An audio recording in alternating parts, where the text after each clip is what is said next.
Жогорку кеңештин конституциялык мыйзамдар, мамлекеттик түзүлүш, сот укук маселелери жана Жогорку кеңештин регламенти боюнча комитетинин көчмө жыйыны болуп өттү. Көчмө жыйындын программасынын алкагында комитеттин мүчөлөрү Кыргыз Республикасынын Жогорку сотунун төрайымы Гүлбара Калиеванын коштоосунда Чүй облусунун Ысык Ата, Чүй райондук жана Токмок шаардык сотторунун имараттарынын абалдары жана сот аткаруучулар кызмат бөлүмүнүн ишмердүүлүгү менен жеринен таанышып чыгышты. Гүлбара Калиеванын айтымында жогоруда белгиленген соттордун имараттары тийиштүү талаптарга жооп бербейт. Соттук отурум өтүүчү залдар жетишсиз. Жарандар үчүн ыңгайлуу шарттарды түзүүгө мүмкүнчүлүк жок. Жабырлануучулар менен айыпталуучулардын сот залдарына кирүүчү жана андан чыгуучу жолдору бир. Коопсуздук маселелери чечилген эмес. Бөлмөлөр жетишпей атат кызматкерлерге, жарандарга шарт түзүлүп бербей атат.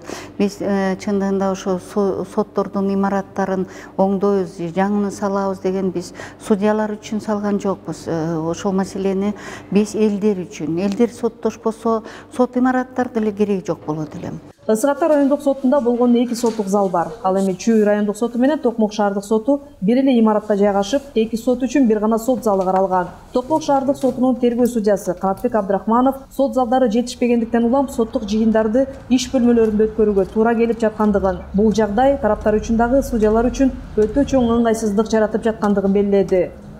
Эгерде кылмыш иштери 4 судья бир убакта коюлуп калса, ким эртерээк коюлган киши залда карайт да, калганы өздөрүнүн кабинеттерине карайт. Күбөлөр кирет, баары батпайт.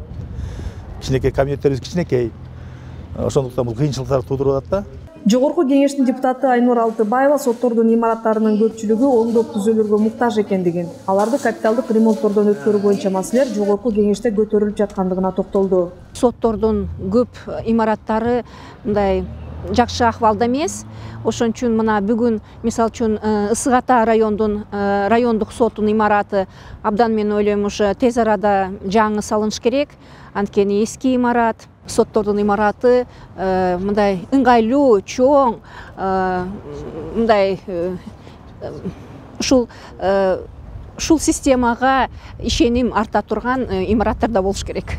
Көчмө жыйындын отурумунда Кыргыз Республикасынын Жогорку сотуна караштуу сот департаментинин директору Кубанычбек Капалов аткаруу өндүрүшүнүн маселелери жана көйгөйлөрү боюнча баяндама жасап, анда аткаруу документтеринин тийиштүү деңгээлде аткарылбай жаткандыгынын себебин аткаруу тартибинин жана көзөмөлдүн начардыгы, эмгек маянанын аздыгы, транспорт, күйүүчү жана майлоочу материалдардын жоктугу, карызкорлордун жоопкерчилик маселелери толук чечилбегендиги менен түшүндүрдү. Анын айтымында сот аткаруучулардын эмгек маянасы 10 000 сомдон гана тегерегинде. Ал эми кээ бир сот аткаруучулар соттук актыларды аткаруу үчүн 200 км алыстыкта жайгашкан айылдарга чейин барууга мажбур болушат. Бирок мамлекет тарабынан алардын транспорт каражаттары менен камсыздоо, жол чыгымдарын төлөп берүү жагы чечилген эмес. Сот актыларынын аткарылышынын деңгээли төмөн болуп, өлкөдө жүрүп жаткан жалпы сот укуктук реформага мындай терс таасирин тийгизип коюп атат да.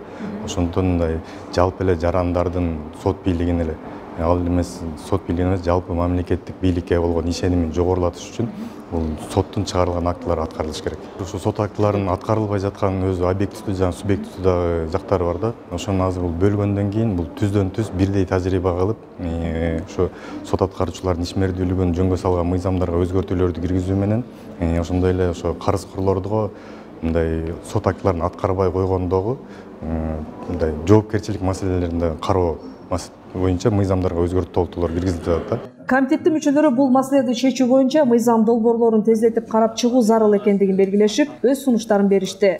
Сотторго ишенбестүүлүктүн эң негизги себеби ушул болуп атат. Соттор чечимди чыгарып атыптыр, бирок аны аткарган органдар так өзүнүн жумушун алып бара албай атат. Мисалы ушул сот актыларынын аягына чыкпай аткан.